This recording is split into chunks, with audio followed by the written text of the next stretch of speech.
என் நெஞ்சு நேர்ப்பவளே. எழுத்தாளர் ராஜேஸ்வரி கருப்பையா. நான் உங்கள் புவனா செல்வம். மிஸ் குப்பம்மா, இன்னைக்கு என்ன புதுசா புடவையில வந்திருக்கீங்க? யாராச்சும் பொண்ணு பார்க்க வந்தாங்களா என்ன?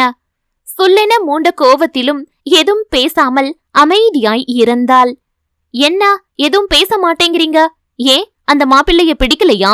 உன்னை தவிர யாரு வந்தாலும் கல்யாணம் பண்ணிப்பேன் என்றால் பட்டேன. ஓ சூப்பர், நல்லபடியா கல்யாணம் பண்ணிட்டு சந்தோஷமா இரு. வேகமாய் அவன் அருகில் வந்தவள், பின்ன உன்னை நினைச்சிட்டு ஆயுசு முழுக்க இருக்க சொல்றியா?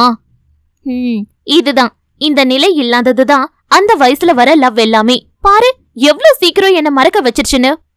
ஆதி போதும், ரொம்ப செல்லத்தை சீண்டாத என்று மனதை அடக்கினான். கோபப்படும் போது ஜோரா இருக்கா, ரசிக்க விடாம ஏன் டிஸ்டர்ப் பண்ற? பாரு எவ்ளோ நெருக்கத்துல நிக்கிறான்னு. எனக்கு வேற கை பரபரங்குது. சின்னதா ஒரு ஹக் வேணுமே. கட்டி பிடிச்சுதான் பாரேன், சேர தூக்கி மண்டல போட்டுருவான் ஆதி. அதுக்கெல்லாம் இன்னும் நேரம் இருக்கு, பொறுமை பொறுமை.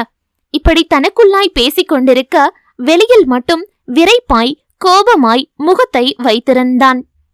ஏன் லவ்வ பத்தி பேச உனக்கு எந்த தகுதியும் இல்ல என்றவள் சற்று தூரம் சென்று மீண்டும் அவனிடம் வந்து, இப்பயும் ஒன்னு சொல்றேன், நீ மீண்டும் எப்பயாச்சும் லவ்வுன்னு என் முன்னாடி வந்து நின்னா என்ன செய்வன்னு எனக்கே தெரியாது என்று விட்டு சென்று விட, அதெல்லாம் எதையும் செய்ய விடாம கட்டி போடுற கல தெரியும் செல்லக்குட்டி. இவன் மனதுக்குள் கொஞ்சி நின்றான்.